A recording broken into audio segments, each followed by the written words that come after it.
మేషరాశి యందు అశ్విని నక్షత్రము 4 పాదములు, భరణీ నక్షత్రము 4 పాదములు, కృత్తికా నక్షత్రము 1 పాదము ఉన్నాయి. ఈ రాశి వారికి ఆదాయము 2 గాను, వ్యయము 14 గాను, రాజపూజ్యము 5 గాను, అవమానము 7 గాను కనబడుతున్నాయి. ఈ రాశి వారికి ఈ సంవత్సరము రవి, కుజుడు, గురుడు విశేషమైనటువంటి సత్ఫలితాలని, శనేశ్వరుడి యొక్క రాక మీనరాశిలోకి రావడం వలన ఏలినాటి శనేశ్వర స్వామి వారి యొక్క గమనము ప్రథమ అంకము ప్రారంభము అవుతున్నది. వీళ్ళకి ఈ రాశి వారికి ఈ సంవత్సరము అన్ని విధాలుగా పూర్వ సంవత్సరం కంటే కూడా అధికమైనటువంటి మంచి ఫలితాలు కలిగి ఉంటారు. గురుడి యొక్క సంచారాన్ని అనుసరించి చిన్నపాటి లోటుపాట్లు ఉన్నప్పటికీ ఆ లోటుపాట్లు అధిగమించి మీ రంగాలలో మీరు మీ ప్రాముఖ్యతను చాటుకోగలుగుతారు. మీరు పెట్టినటువంటి ఇన్వెస్ట్మెంట్లు ఏవైతే ఉన్నాయో అవి లాభాన్ని చేకూర్చే దిశగా మళ్ళీ మీకు చేతికి తిరిగి వస్తాయి. చాలా కాలం నుంచి చేస్తున్న ప్రయత్నాలు, ఒక స్థిరాస్తి అమ్మకం కోసం చేసే ప్రయత్నాలు సత్ఫలితం ఇచ్చి మిమ్మల్ని చక్కగా ముందుకు నడిపిస్తాయి.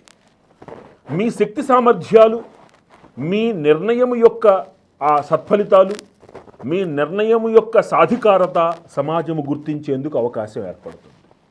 జీవిత భాగస్వామితో చర్చించి మీరు తీసుకునేటువంటి నిర్ణయాలు మీకు బహుళ ప్రయోజనాన్ని కలిగించి మీ కుటుంబ జీవితంలో ఒక అన్యోన్యతని, ఒక ఆనందాన్ని చేకూరుస్తాయి.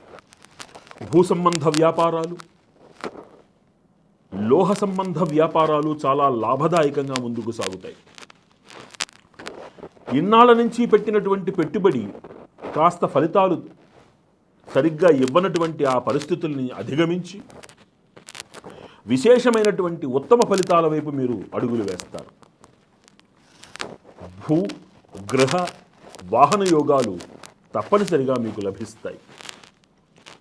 ఉద్యోగులకి చాలా యోగ్యవంతమైనటువంటి మంచి సమయం. ప్రమోషన్లు, మీరు కోరుకున్నటువంటి బదిలీలతోటి మీరు కుటుంబ జీవనాన్ని సంతోషంగా జీవించగలుగుతారు.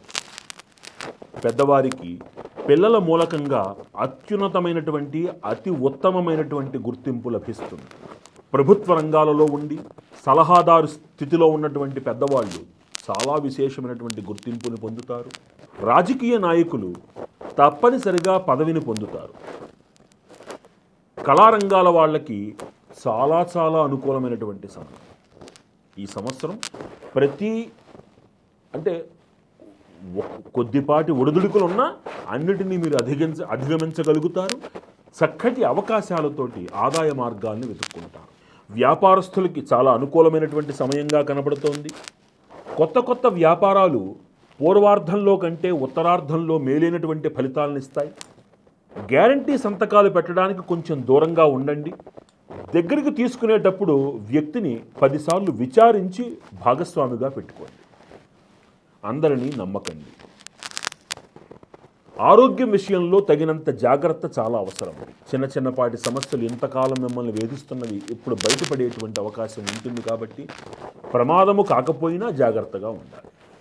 రైతులకి చక్కటి దిగుబడితోటి ఆదాయ మార్గం పెంచుకునేందుకు అవకాశం ఏర్పడుతుంది. క్రీడాకారులకి ప్రోత్సాహకరంగా ఉంటుంది.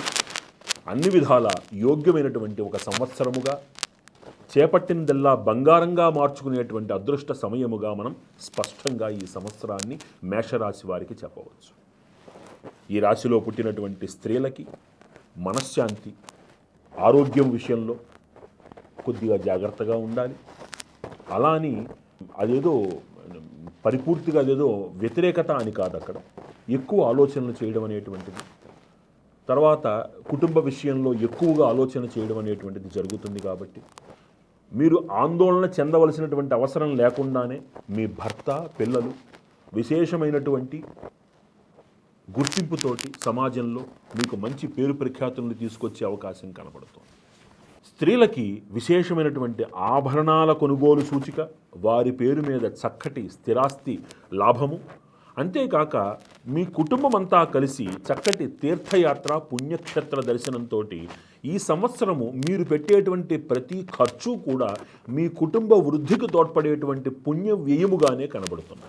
స్థూలంగా ఈ రాశి వారికి ఈ సంవత్సరము చాలా విశేషమైనటువంటి సానుకూల అంశాలు అధికంగా కనబడుతున్నాయి.